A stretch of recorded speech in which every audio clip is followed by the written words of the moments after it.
Welcome to another edition of IP Somm. I'm Heather Boyd, owner and proprietor of Pillar IP. Today I'd like to talk to you about cannabis.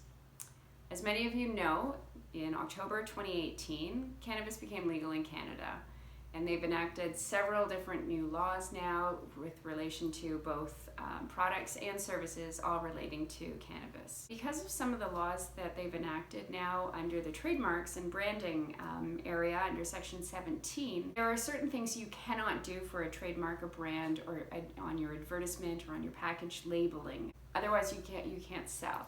So I want to just go through those quick tips to make sure that any products or service where you're promoting cannabis, these are the things you cannot do or you're going to run into some severe issues. Number one, your branding, labels, trademarks, whatnot cannot appeal to young people. The provinces are responsible for setting the minimum age for consumption of cannabis, and they largely correspond with the legal drinking age in each province, although it is different in some of them.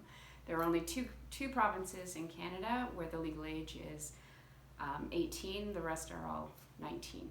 Number two, you cannot use testimonials or endorsements from anyone in order to advertise for your products or services. Number three, it cannot depict a person, a character, or an animal, whether fictional or real, in the branding, labeling, or whatnot.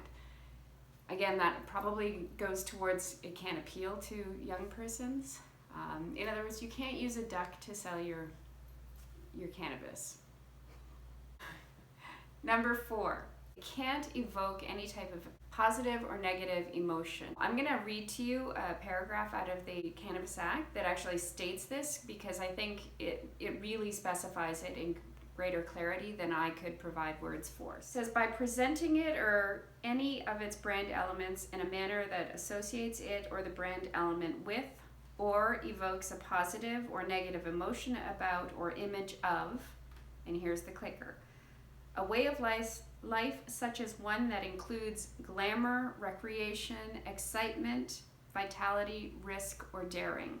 So in other words, you can't use any of those type of descriptive terms or any images that depict that kind of thing in order to sell your cannabis product. There may be another way of looking at that as well. When you've got products or services that are related to cannabis, but they are not cannabis themselves, if there's any correlation between the two and you're using them and the general public understands that you're using them to sell cannabis, then there could be problems with that. Those were four quick tips on how to choose a brand or how not to choose a brand that's related to your cannabis products or services.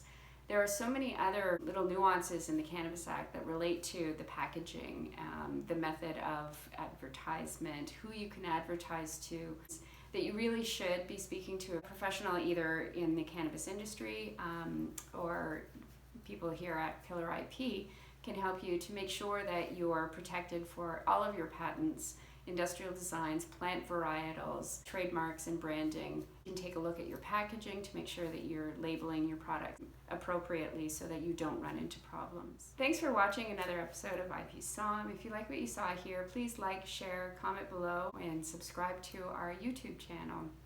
Remember, we're not providing legal advice here, we're just providing tips. Cheers.